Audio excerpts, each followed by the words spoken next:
Salut tout le monde, je m'appelle Bradley et bienvenue dans cette nouvelle vidéo. Mes meuleuses, comment allez-vous? En tout cas moi tout va pour le mieux. Désolé si vous avez le projecteur juste là, c'est juste que j'ai pas trop le choix. Depuis que j'ai créé cette chaîne YouTube sur la K-pop, la question qu'on me pose le plus c'est: Bradley, écoute, je suis une fille, j'adore chanter, j'adore danser, et voilà, j'ai envie de devenir une idol K-pop. J'ai précisé le je suis une fille parce qu'il y a bel et bien que des filles qui me demandent ça. À une époque, j'ai fait une vidéo sur ce sujet et cette vidéo je la trouve pas du tout complète et je me suis dit qu'on allait rectifier le tir en faisant une vidéo plus complète sur ce sujet, et voilà, c'est dans cette vidéo qu'on va vraiment parler de cette chose, de cette question en profondeur. Genre vraiment étape par étape ce que vous allez devoir faire pour atteindre ce statut d'idol K-pop. Je dis pas que vous allez forcément y arriver en suivant ces étapes, je dis que ce sont les étapes à suivre pour y arriver. Et c'est pas la même chose. Devenir une star de K-pop si tu n'es pas coréen ou coréenne de base, c'est vrai que c'est un petit peu plus compliqué, mais c'est pas impossible. D'ailleurs, on avait eu l'exemple d'une française qui avait réussi à aller assez loin. Elle s'appelait Olivia, le groupe s'appelait The Gloss. Petit extrait.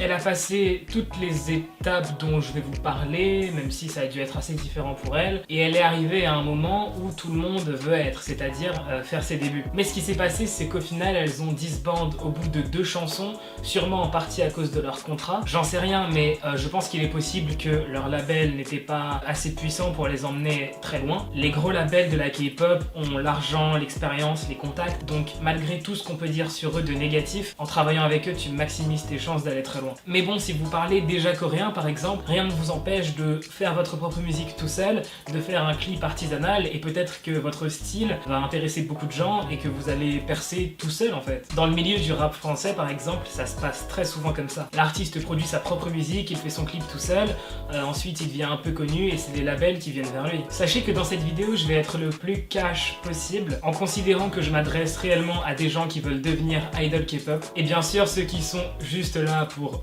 par curiosité et qui veulent juste en apprendre plus, évidemment cette vidéo est aussi là pour vous. Enfin voilà, cette vidéo va commencer, voici l'étape 1. Bon, l'étape 1, évidemment, c'est la préparation. Tu as le choix entre t'entraîner tout seul, ou alors rentrer dans une académie spécialisée dans la K-pop, ou alors prendre des cours de chant, de danse, ce genre de choses. Tu vas devoir t'entraîner pendant très longtemps à chanter, à danser, étant donné que la compétition est très rude. Crois-moi que sur cette petite planète, vous êtes beaucoup à vouloir devenir des idols K-pop. Et donc avant d'aller passer les castings en agence, il va falloir que tu t'entraînes. À part si tu as vraiment beaucoup de chances comme certains et que tu es repéré dans la rue par un agent. Il y a pas mal d'idoles qui étaient juste tranquillement dans la rue en train de se promener, et il y a un agent d'un label qui les a vus par hasard et ils se sont dit lui il est pas mal. Et au final ce sont devenus des stars mondiales, tu vois, il y a le hasard aussi qui joue. Par exemple, Seoun de EXO, tu vas pas me croire, mais à la base il était tranquille en Corée en train de manger, il y a un agent qui l'a vu et l'agent en gros, il a dû essayer de persuader Seoun pendant une demi-heure pour qu'il accepte de rejoindre le label. Seohyun de Girl Generation je crois, elle était dans le métro quand il y a un agent qui l'a accosté. Bref, si vous avez de la chance, vous n'aurez pas à passer de casting, mais à mon humble avis, ne comptez pas là-dessus. Ces gens-là habitent en Corée, voilà, là on parle vraiment de Français qui veulent réussir dans la K-pop, c'est différent. Et puis bon, même les Coréens, je veux dire, pour la majorité qui veulent devenir des idoles, ça s'est pas passé comme ça.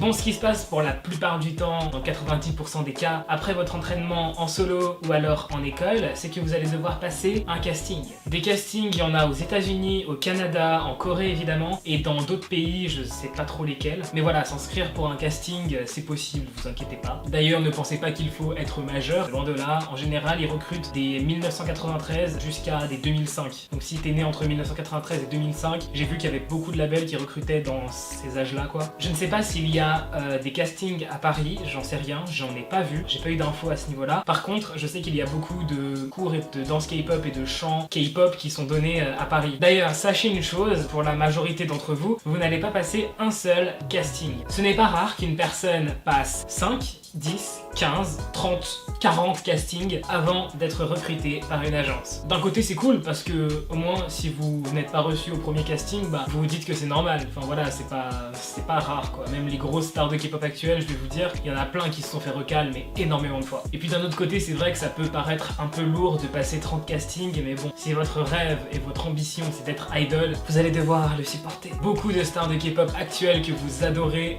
se sont fait recaler au casting à l'époque, croyez-moi. Par exemple, IU, au début, elle a postulé chez JYP Entertainment et elle s'est fait recal. Alors que IU aujourd'hui c'est une icône. Ensuite, elle a passé plein de castings dans d'autres agences, elle s'est fait recaler. Et c'est finalement Loen Entertainment qui a remarqué son talent et qui l'a recruté. Enfin, il y a aussi Chohei, je sais pas comment ça se prononce, peut-être Chohei je sais pas, désolé. Mais elle, très clairement, c'est une battante, hein. Elle voulait vraiment devenir idol K-pop, c'est clair. C'est une ex-membre de AOA. Alors, au début, elle s'est fait recaler de chez JYP Entertainment. Et ensuite, elle a passé 15 castings chez la SM. Et ensuite, c'est FNC Entertainment qui s'est rendu compte qu'elle chantait genre grave bien et qui l'a recrutée. Et aussi, peut-être que ça va être difficile à croire, mais J-Hope s'est fait recaler de chez JYP Entertainment en 2009. Et ensuite, il s'est fait recruter chez Big Hit Entertainment en 2010. Je peux vous dire que JYP, actuellement, ils doivent pleurer. Parce que bon, je pense que vous connaissez bien la suite pour J-Hope après son recrutement chez Big Hit, hashtag star mondiale, voilà quoi. JYP en sueur.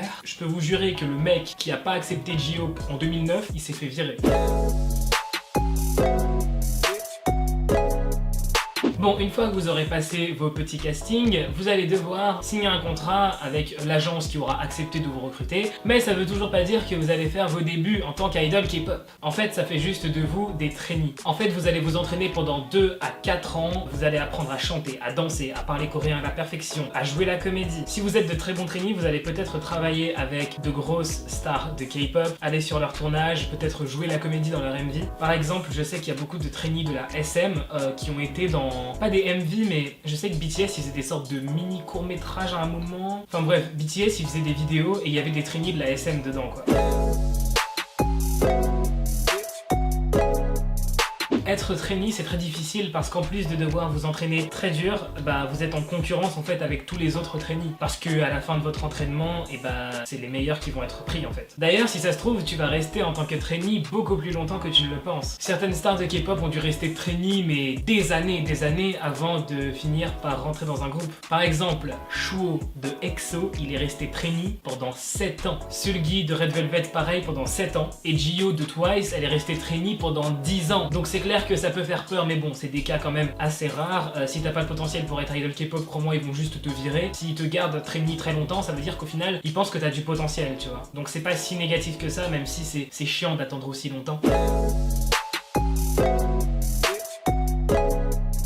Beaucoup de trainees choisissent d'abandonner l'école étant donné qu'ils travaillent déjà beaucoup trop dans leurs agences respectives, en général de 8h à 22h et parfois encore plus que 8h à 22h, genre tu finis à minuit, c'est horrible. Et s'ils ne décrochent pas totalement, ils vont faire l'école à la maison. Alors là, clairement, ça va être mon avis personnel, mais voilà, beaucoup de gens trouvent que arrêter l'école, c'est quelque chose de grave en soi. Moi, je considère que si devenir idol c'est ta passion, que t'es trainee et que voilà, tu te donnes à fond pour atteindre tes objectifs, l'école c'est pas fermé. Genre, si dans la K-pop ça foire, bah tu retournes à l'école, tu vois. Si tu veux quelque chose dans la vie, donne-toi à fond, arrête de te mettre des barrières. Ne te dis pas que ouais mais si je fais ça, peut-être que ça va foirer, nanani nanana, peut-être que c'est pas la bonne chose à faire. Ne rien faire, c'est la mauvaise chose à faire. Si tu prends pas de risque, c'est une mauvaise chose. Au moins, essaye.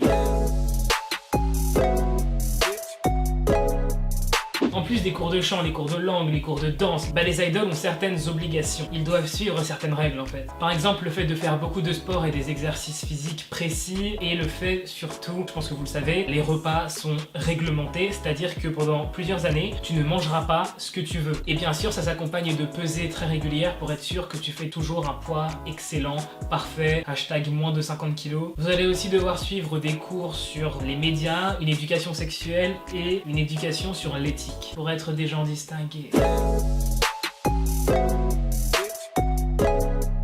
Malgré tous les efforts que vous allez fournir, il faut quand même garder les pieds sur terre et être réaliste car il y a des chances que vous ne réussissiez pas. C'est pas mon style de dire ce genre de choses, moi je suis vraiment dans le just do it, si tu veux le faire, fais-le, suis tes rêves, voilà, vraiment, je suis dans cette philosophie, mais j'ai pas envie non plus de vous mettre trop d'étoiles dans les yeux et qu'après vous tombiez de haut. C'est possible que ça ne marche pas. Il y a beaucoup de concurrence et ce qui va se passer au final, au bout de tes années de train, c'est que soit les agences vont te virer parce qu'elles t'aiment pas, ou alors ils vont te choisir parce qu'ils t'aiment bien. En réalité, les agences choisissent leurs trainees préférés, ou alors les trainees qui correspondent le mieux au concept qu'ils veulent créer comme groupe. Et c'est d'ailleurs pour ça qu'il y a beaucoup de harcèlement sexuel dans cette industrie-là. Les trainees, des fois, ils sont sous pression et ils se disent, bah si j'accepte ces avances disgracieuses, peut-être que je vais finir par rentrer dans un groupe. Et ça existe, ça. Ne tombez jamais là-dedans, je vous prie. Bon, voici la 8e étape, et très clairement, c'est l'étape que tout le monde veut atteindre. Faire ses débuts, c'est un accomplissement. Après des années et des années de travail, vous faites enfin vos débuts dans un boys band ou dans un girls band.